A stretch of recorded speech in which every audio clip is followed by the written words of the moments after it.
भगवान श्री कृष्ण का प्रिय मास फाल्गुन मास, हम सबका भी प्रिय मास फाल्गुन मास, क्योंकि इस माह में ही फुलेरा दूज, रंग भरी एकादशी, आमलकी एकादशी, होली जैसे रंगों का बड़ा त्योहार आता है। इसलिए फाल्गुन मास हम सबको प्रिय है और भगवान श्री कृष्ण को अति प्रिय है। एकादशी, एकादशी व्रत जो भगवान श्री हरि को समर्पित है। जय श्री हरि, राधे राधे। आज इस वीडियो में हम जानेंगे कि 2026 में फाल्गुन मास में शुक्ल पक्ष की एकादशी कब है, व्रत की शुरुआत कब से कब हो रही है, व्रत का पारायण कब हम करेंगे, पूजा विधि और एकादशी का महत्व। तो चलिए वीडियो की शुरुआत करते हैं। इस बार फाल्गुन मास के शुक्ल पक्ष के आमलकी एकादशी का व्रत 2026 27 फरवरी दिन शुक्रवार को रखा जाएगा। एकादशी तिथि प्रारंभ हो रही है 26 फरवरी रात्रि 12:33 से, जो 27 फरवरी 2026 शुक्रवार की रात 10:32 पर समाप्त होगी। ऐसे में आमलकी एकादशी का व्रत 2026 में 27 फरवरी दिन शुक्रवार को रखा जाएगा। व्रत का पारायण का शुभ समय है 28 फरवरी दिन शनिवार के सुबह 6:32 से और सुबह के 9:33 तक पारायण का शुभ समय है। इसी शुभ मुहूर्त में पारायण कर लेना सर्वश्रेष्ठ रहता है। इस बार आमलकी एकादशी पर 4 शुभ संयोग बन रहे हैं, जैसा पहला सर्वार्थ सिद्धि योग, रवि योग, आयुष्मान योग और सौभाग्यवती योग। पूजा पाठ, दान पुण्य और किसी मनोकामना के लिए इन चारों शुभ संयोग को बहुत ही महत्वपूर्ण माना जाता है। फाल्गुन शुक्ल पक्ष की एकादशी को ही आमलकी एकादशी कहा जाता है, जो विशेष रूप से भगवान विष्णु और आंवले के वृक्ष को समर्पित होता है। यह एकादशी भक्तों के जीवन में सौभाग्य, आरोग्य और आध्यात्मिक उन्नति का द्वार खोलती है। आमलकी एकादशी को रंग भरी एकादशी भी कहा जाता है। ऐसी मान्यता है कि इसी दिन भगवान भोलेनाथ विवाह के बाद माता पार्वती को लेकर पहली बार काशी विश्वनाथ आए थे। काशी के लोगों ने माता पार्वती और भोलेनाथ के आगमन पर होली और रंग गुलाल से उनका स्वागत किया था और उत्सव मनाया था। काशी में इसी दिन से होली की शुरुआत हो जाती है। इसे रंग भरी एकादशी या गौरा एकादशी भी कहा जाता है। काशी में रंग और गुलाल का भव्य उत्सव शुरू हो जाता है, जो पूरे 1 हफ्ते तक भव्य उत्सव चलता रहता है। इस दिन भगवान भोलेनाथ की विधि विधान से पूजा आराधना की जाती है और भगवान भोलेनाथ और माता पार्वती को इस दिन गुलाल अवश्य अर्पित किया जाता है। आंवला एकादशी में हरि और हर दोनों की पूजा की जाती है। आंवलकी एकादशी पर आंवले के वृक्ष की पूजा का विशेष महत्व है। आंवले के वृक्ष में स्वयं भगवान विष्णु का निवास माना जाता है और माता लक्ष्मी का भी निवास माना जाता है। आंवले के वृक्ष को अत्यंत ही पवित्र और देव वृक्ष माना जाता है। मान्यता है कि इसमें ब्रह्मा, विष्णु, महेश सहित समस्त देवी देवताओं का वास होता है। आमलकी एकादशी के दिन आंवले के वृक्ष में जल में थोड़ा सा कच्चा दूध मिलाकर वृक्ष के नीचे अवश्य चढ़ाएं। कच्चा सूत बांधे और सूत लपेटते हुए अपनी कोई भी मनोकामना बोले। धूप, दीप, नैवेद्य, फल, मिष्ठान से आंवले के वृक्ष की पूजा करें, परिक्रमा करें।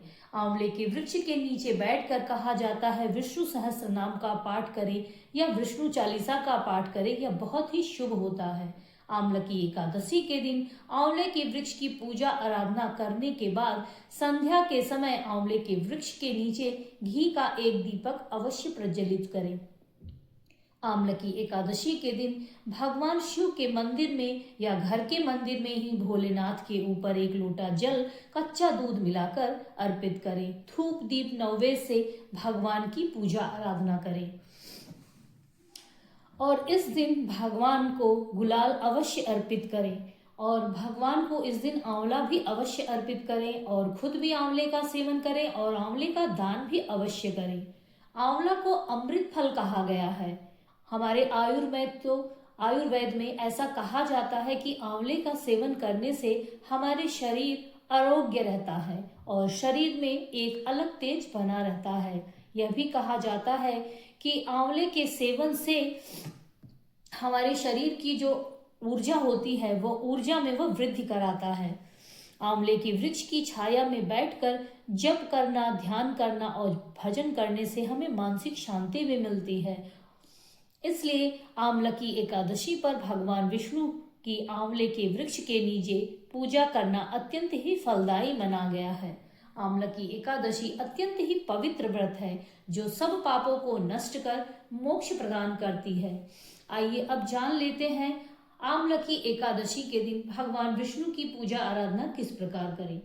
आंवलकी एकादशी के दिन प्रातः ब्रह्म मुहूर्त में उठकर स्नान करें, स्वच्छ वस्त्र धारण करें। इसके बाद भगवान श्री हरि विष्णु का ध्यान करते हुए व्रत का संकल्प लें। भगवान श्री हरि को चंदन, अक्षत, पीले पुष्प, तुलसी दल अवश्य अर्पित करें। भगवान को इस दिन आंवला अवश्य अर्पित करें। ओम नमो भगवते वासुदेवाय नमः मंत्र का जप करें। भगवान श्री हरि विष्णु के सहस्त्र नाम का पाठ करें। एकादशी व्रत की कथा का श्रवण अवश्य करें। इसके पश्चात आंवले की वृक्ष की भी पूजा करें। आंवले के वृक्ष पर जल चढ़ाएं, धूप दीप जलाएं, कलावा बांधे, हल्दी अर्पित करें तथा परिक्रमा करें। सायंकाल में लक्ष्मी नारायण की पूजा आराधना कर भजन कीर्तन करें। आंवले के वृक्ष में घी का दीपक प्रज्वलित करें और रात्रि जागरण करें। अगर आपके शरीर का इतना सामर्थ्य हो तब करें, अन्यथा भगवान सब जानते हैं।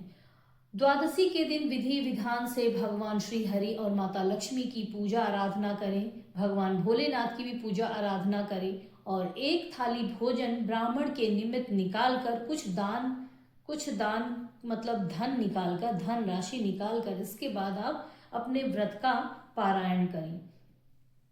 आंवलकी एकादशी व्रत को करने से जन्म जन्मांतर के हमारे सभी पाप नष्ट हो जाते हैं और हमें मोक्ष की प्राप्ति होती है। इस दिन आंवले के वृक्ष के नीचे बैठकर विष्णु जी की पूजा करने से हमें अक्षय पुण्य की प्राप्ति होती है। कहा जाता है कि आंवलकी एकादशी का व्रत रखने से 1000 गौदान के जितना पुण्य फल प्राप्त होता है। इस व्रत को करने से रोग शोक दुख दूर होते हैं और भगवान श्री हरि विष्णु और लक्ष्मी की कृपा हमारे ऊपर बनी रहती है, जिससे हमारे जीवन में सुख समृद्धि आती है। तो आप सभी को भी एकादशी का व्रत अवश्य धारण करना चाहिए। आप में से जो भी भक्त अभी तक एकादशी का व्रत नहीं करते तो आप आंवलकी एकादशी या रंग भरी एकादशी के दिन से ही व्रत उठा सकते हैं, व्रत धारण कर सकते हैं। आप सभी को आंवलकी या रंग भरी एकादशी व्रत की हार्दिक शुभकामनाएं। भगवान श्री हरि और माता लक्ष्मी की कृपा आप और आपके समस्त परिवार पर बनी रहे। जय श्री हरि, जय जय श्री राधे।